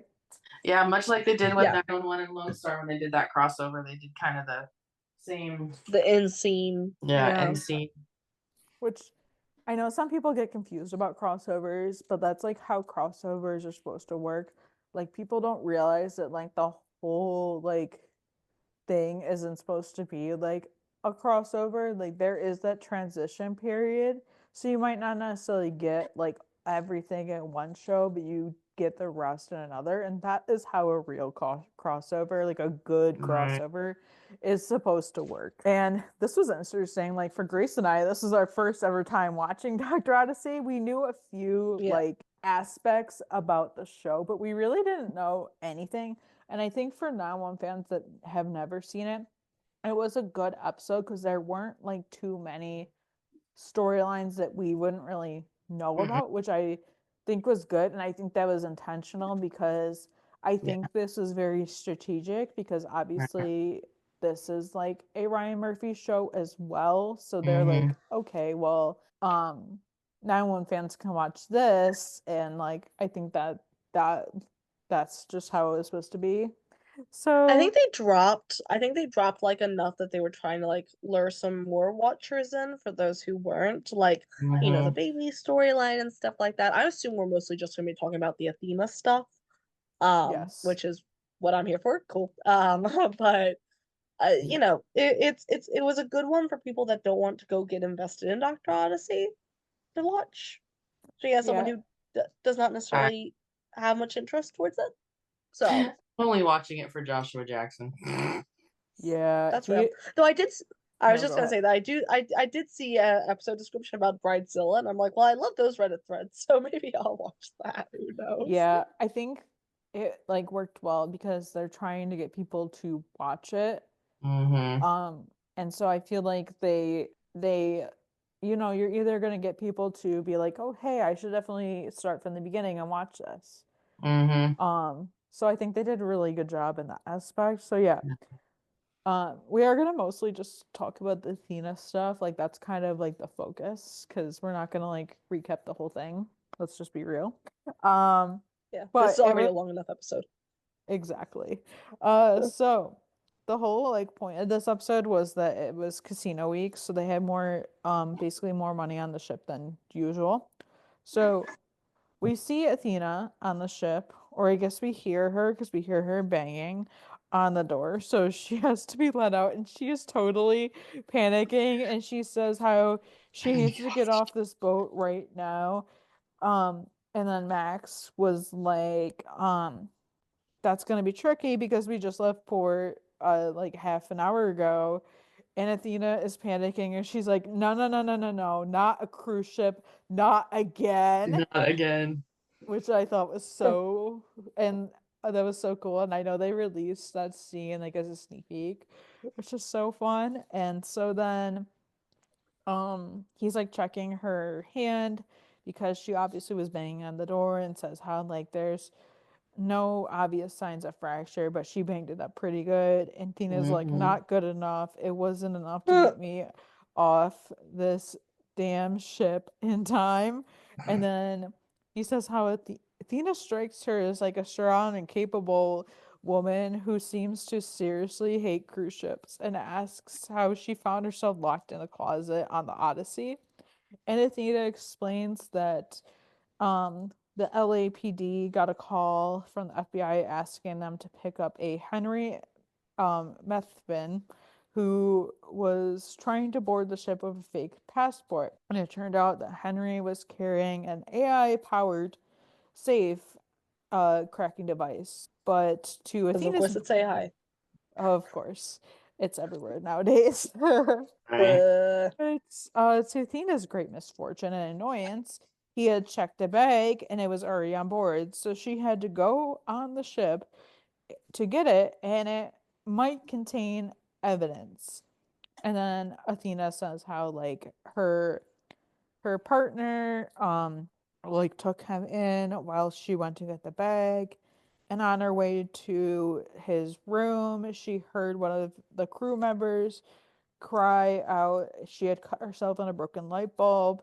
And then Athena went to help her, but then the door shut and she got locked in there. And then Athena says now she's stuck, and she calls it a death trap, which I thought was Floating death trap. Yeah. floating death trap. Um, and she goes, for who knows how long. And Max says how they will be there in 3 days. And Athena asks if he knows what could go wrong in 3 days, which I loved how they put the flashbacks. Yes. Obviously the previous when Athena and Bobby were on the cruise. I think it's also good for people that maybe don't watch 911 that are watching Dr. Odyssey. So that way Yeah. it's like, why is this woman going totally crazy about this cruise ship? Right. I personally would have loved if like we had heard her explain rather than just gain a flashback. but I'm okay with it either way. Maybe Mm-hmm. I was just like a little interested to hear her go, oh, I was on the Uno, and him go, oh. Yeah. Right. I feel like, But yeah, it flashbacks would have probably been helped a little. cool. I was like, it's cool either way. I think like the visual is just like a good way to do that because See, honestly, as like 911 fans, we know the whole story and like yeah, it would explain it for the outside viewer, but for the most part, I think they're assuming that there's not really very many outside viewers. I think that, and I was just thinking about this after I said it. I think that I would have loved to have heard her like say, I was on the Uno and this is why I like that. But the idea that like someone who has worked on a cruise ship in a while would not know what happened to the Uno is kind of ridiculous. So like having the flashbacks meant that like outside viewers actually saw what happened rather than her do a totally unnecessary explanation of someone who already knew about what happened to the Uno, assumedly. So yeah, maybe that's just like I would have loved Right. that, but I think it would not have made sense overall to have said it. So I Yeah. slightly retract what I said before upon further thought, but I still say that I would have loved that personally. Right, yeah. And so she explains what happened, and obviously we saw it, and he says, "Oh, well, that explains your high heart rate and why your heart rate is elevated." And Athena says how she guesses she will just have to call her husband and tell him she won't be home for dinner. Which I know that an article came out basically saying that originally Buck and Bobby were supposed to both be here with her, which I'm kind of interested how they were gonna execute that because that's just like so random. It's like, let me just bring my like surrogate son and my husband with me on this cruise ship to Right. apprehend the suspect. It like I get what they might have been trying to do, but it also does not make sense. Maybe the storyline was going to be different. I don't know. Yeah. I have a Um, feeling they originally had a very different storyline going on and then just decided to go with something else because I don't think Buck and Bobby would have fit into this particular storyline at all. So I think right, they originally yeah. had something very. I would have loved to hear what they originally had planned, but I'm sure we will not. So, you know, Yeah. Yeah, it would have been definitely interesting. And I love how everyone's goal, like the crew, they're trying to convince her how great cruises could be, and stuff. So then, Athena gets to the room of the guy who they apprehended, and she had checked his bag, and it was just like a few pairs of clothes and like a toothbrush, and she's just like, "That's that okay." And she kind of questions it because it's like, who comes on with just a few pairs of clothes for like a week-long cruise Mm-hmm. yeah. and stuff. And I know like the captain is thrilled that Athena is here, even if it wasn't her choice. And they have more money in the vaults than on any other cruise because it's casino week. And it is the perfect time to beef up security, whether if it's officially or unofficially. And Athena's happy to help and anything to keep her distracted from being on this boat. And he corrects her as like it's a ship, which I totally loved. And I love like when they brought like clothes and like refreshments in for Athena and like Athena trying them on, and I'm like, Angela Bassett is one stunning woman, but like it was just so cool to see this because like Mm-hmm. she pulled off everything. Right. She I did. mean, are we surprised? No, but I'm just saying, like, I Mm-hmm. loved seeing it. And Mm-hmm. I love the moment where like Athena like goes like she's like playing cards, like playing poker and stuff like that. Totally had that like 9-1 poker scene with Buck and Eddie in the back of my mind. Not gonna Oh yeah. lie. Not for any specific reason, it's just what I thought of. Right. And I love Athena just being so good at it. I mean, are we surprised? And then No. Athena quickly learns after this, after getting off the phone with the FBI, that the guy that was taken off the ship earlier usually works in a three-person crew. So they're looking for a Bonnie and Clyde, and they're still on the ship. And the feds believe that they are targeting their safe, and so like the heist is still on, and Athena can't be the one to catch them, because if one of them had seen her arresting this dude, then like her cover's completely blown. So she basically has Max. She's like, "Have you ever worn an earpiece?" Which I found. I love that. And so like Athena suspects this couple to be like their Bonnie and Clyde, like, and basically like this woman, she was wearing this necklace and she was saying like all these things she allergic to, and nickel was one of them. And it's like, okay, well, why is she wearing like a nickel necklace if she knows she's allergic to it? Yeah. And basically, like, they kind of figure this out because she was having like a reaction to like this, and Athena thinks it's because she's like nervous because Athena, while this this girl is being checked out, Athena is like totally interrogating her, Oh yeah, that's Yeah, she right. is. and Mm. they kind of figure out that she's like a card shark, not a thief. So their Bonnie and Clyde are still out there. Mhm. And Athena was like, just as I was starting to like this cruise, which was totally funny. And then Athena says how they're actually not targeting the vault; they're after the jewels of that all these cruisers are flaunting. And Bonnie and Clyde are stealing the real ones and swapping them out with fakes, which totally, obviously, that explains like the nickel. Um, Yeah. but then they hear this alarm, and it's like a smoke alarm in the passenger hallway, and Athena, it brings her back to obviously the fire on Uno, and like she panics about that, and they find this smoke bomb, and it's like they think it's a prank, but Athena says how it's not a prank, it's a diversion to get the passengers out of their cabins. And Athena sees like this glitter material, which earlier in the episode we saw this, and this older woman just said, "Oh, my friend said that I should like, spruce myself up with glitter." And Yeah. that was so suspicious. Right. I pegged her from the beginning. Yeah, I knew immediately. I knew immediately. yeah, they always try to play like, "Oh, the sweet old woman," and I'm just like, I'm I'm like, suspicious of you. It's funny because the first time they show her before she even has the thing, I was like, yeah, it's her. oh, I knew. Because it Yeah. usually is. It's like I Walking love in. the Oh, first did time they I were like, hear refreshments? no, before that, when they showed her in the opening montage of people coming in, it was just this little old lady. I was like, yeah, it's her.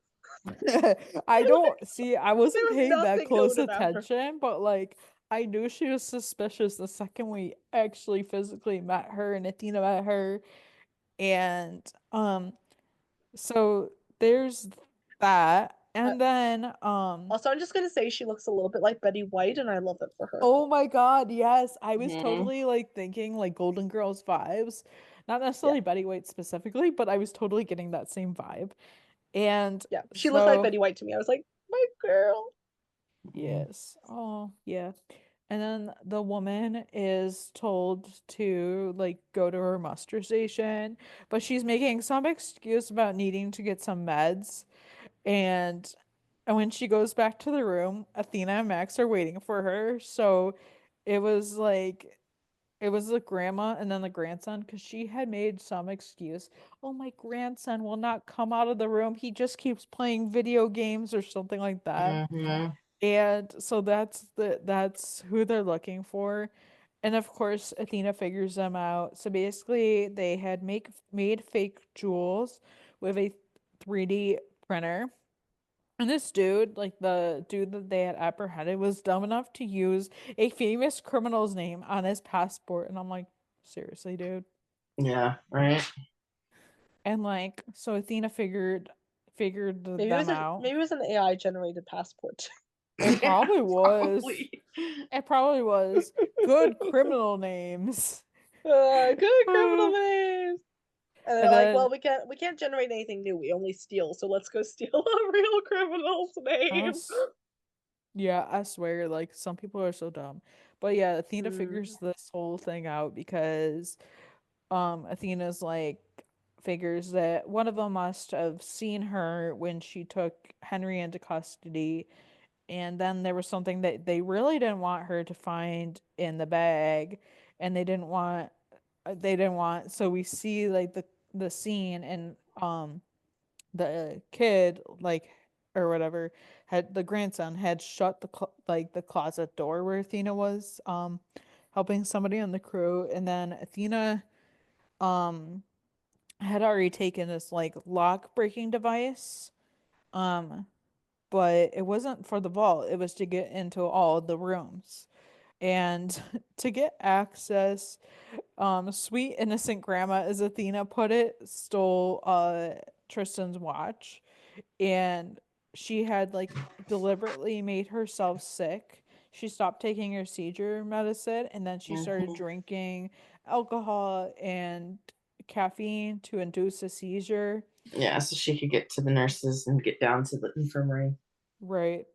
And Yeah. they figured this all out because obviously the glitter, but from the smoke bomb, but it left a clue behind, obviously with the glitter, which of course they saw on Grandma's hand earlier, and then Athena had realized her grandson wasn't held up in his room playing video games. He was printing 3D fakes of expensive jewelry using powdered nickel.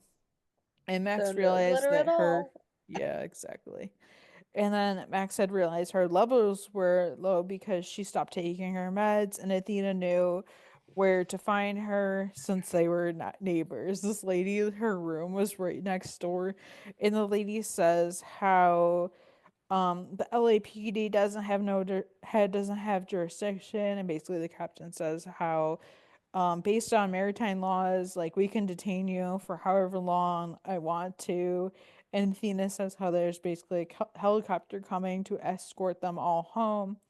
And um, I loved them like thanking Athena, and she was like, "Oh, I'm glad to help, but happy I'm leaving." And the captain understood that, and this was such a fun like Yeah. crossover thing. It was so fun. I love like when 9-1 does mystery things, so this was Hmm. like the same kind of thing for me. Yeah. And yeah, and I love this episode, and I love that unrelated to Athena's part, there was a young girl who was on the cruise that we found out needed a heart transplant, and she's like, "Oh, I'm never going to get one." And then she finds out she can get a heart, but she needs to get back to port, and it's like they're like 5 to 6 hours away or 200 miles away, so there was no way she was going to get back. But then Right. Max happened to ask Athena, "By chance, do you have another seat on that helicopter?" And so they were able to get her off on the helicopter so she could get to LA to get to her transplant, which was awesome. So That was probably my favorite like little bit in the episode that wasn't just Athena. Like that was I love Oh that yeah, little me too. storyline. Because it Yeah, wasn't that just a heart transplant, which is hard enough to get a heart for. She also had a super rare blood type. yeah. And yeah, that was the thing so that got me. Like I was just Mhm. like, like that is such a bummer. Like there've been like shows that have done storylines like that, like and like I felt for her, like that was such a good like side storyline where I'm just like, wow.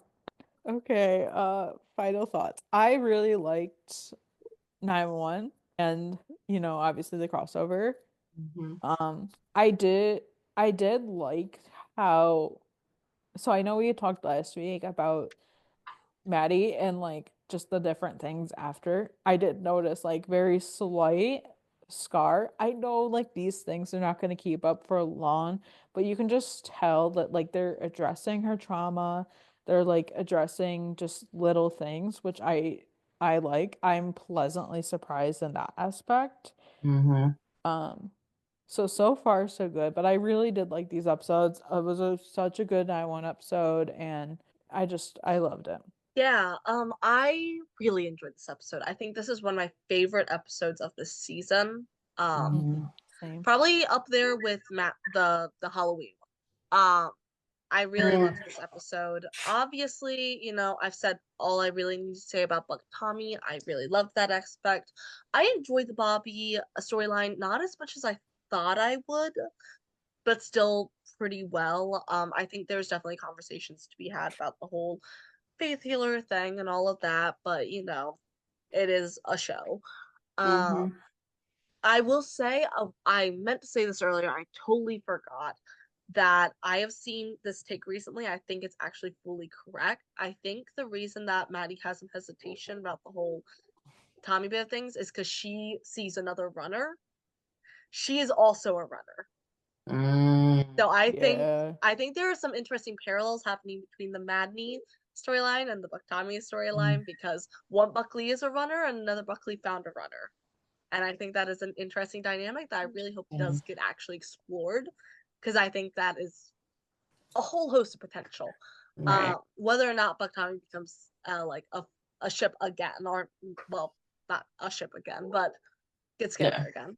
All that aside, though, I was also going to mention the Scar bit. I was really glad to see that, and I hope they continue tackling that whole trauma bit.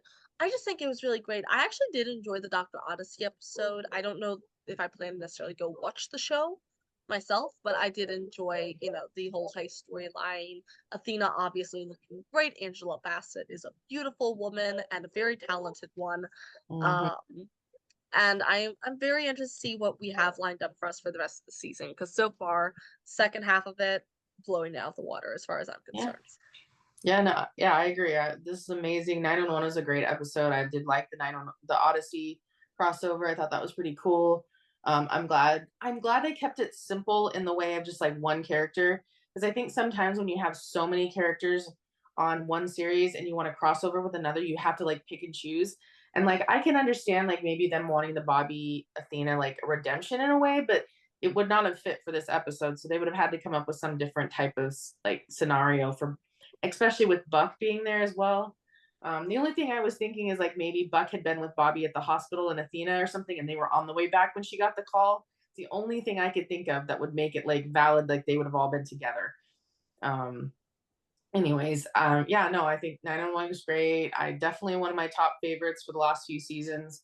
I think we've said a lot about that, and that however they choose to go or what direction they're taking this, I think I'm here for it. I think we were all a little skeptical as to how like season 8B was going to be like, and I'm pleasantly surprised so far. Same. It's another season 5 as far as I'm concerned. Yeah, for sure. We do have one fan thought, and I actually really like this, but I always been hesitant with ships, especially when it's something like Buddy. But at this point, I don't believe there's any possibility of them not at least exploring the idea thoroughly without it being insulting to people. My heart, um, my heart rate generally went up and the Bobby part of the episode, the monologue he gave to his mother really got me. And I think everything that the show has Peter Krause because he's incredible, which I definitely agree with that. It's kind of like one of those things where they could not be doing this show without the cast that they have. It'll definitely be interesting to see what happens with that, with Buck and whatever goes on in his life and just other things. And yeah, it'll be something. Um, so, um, the promo. So Maddie is telling Chim how she's been having night terrors, and he asked, what they're about. And Maddie says work, and Chim's like, "You're having night terrors about work, um, so you want to go back to work." And Maddie, we see Maddie at work. She's taking a call at the structure fire on a high rise.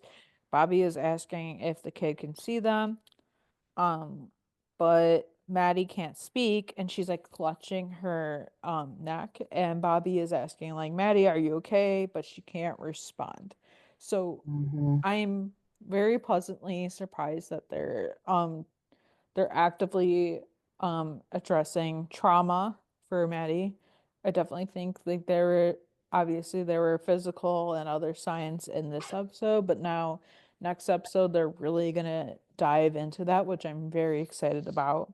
And I know also like there's gonna be like a Chris and Eddie storyline because there was like something said about like Eddie struggling to adapt to his new surroundings, and Christopher discovers something that discovers him in an unfamiliar situation, which I know a lot of people were like, I really hope that has to do with Eddie's parents. I think Eddie has sheltered Chris a lot from Eddie's past with his parents. Yeah. And Which, so I think Chris has never really experienced his parents and their interactions. Like possible. Yeah. Yeah, I'm glad they're doing a little bit of a trauma with Maddie because I know she came back after everything that happened in season 2 with Doug, and like early season 3 is when she had that kind of tried to befriend that girl who was also in a similar like toxic relationship with her husband, and like the gal kept going back to him even though, and so I remember that, like, so she kind of poured herself into that, so I'm hoping this is more of a growth on her part. But I also feel like there's going to be a lot of anxiety, and I think that's where the like she can't talk because she's like her body is just, it's a trauma response. So I don't know, I'm curious where they're going to go with it. And I heard something about, I know Eddie struggles to find a job in El Paso. I Yeah. think that might be a catalyst for him to decide, this isn't going to work out because he can't find work, so he has to go back to LA. Because I'm imagining, as many series have done, like they're like, oh well, you just happen to have all this PTO on the books, so we're just gonna like let it drain out before we officially file the I'm quitting paperwork. Yeah, it'll definitely be interesting because obviously we know Ryan's not leaving the show, so Eddie's gonna come Right. back eventually. Um, and that's gonna be interesting. I don't know. I'm interested to see what happens. I'm just glad that they're not brushing like trauma under the rug. Like Right. I'm very pleasantly surprised, like I said. Like it's just so good to see that we're actually gonna like dive into this because it would have been just so stupid to ignore all this stuff because it's gonna come back up. And I know people were like it's funny how like we don't like see scars on Buck's leg and like same with Jim. Like they did at first, but eventually it's gonna fade. So people are like, I'm interested to see how long like they keep this up for Maddie. Yeah. Yeah. Well, I mean, I have scars Especially, on my hands that have been there for 20 years and they're still there, but only if I really look that hard. Yeah, So yeah, that's they the will thing fade too. over time too.